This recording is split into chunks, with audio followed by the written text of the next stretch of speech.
सारिका संतोष भाडीगावकर एक हाऊसवाईफ आहे. अजून लहान मुलं आहेत. त्यांच्या जेव्हा ॲबॅकस कोर्स जेव्हा मी ॲडमिशनच्या वेळी विचार केला तर घरी मी त्यांना कसं शिकवू म्हणून मी स्वतः ठरवलं की मी टीचर ट्रेनिंगचे शिकेन, ट्रेनिंग घेईन.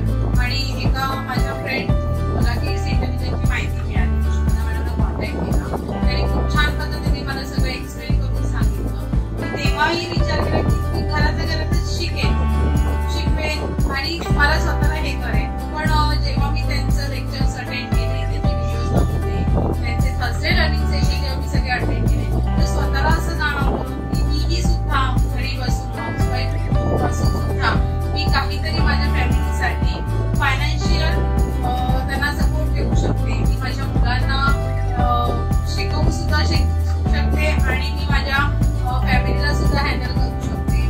तेव्हा मी असं वाटलं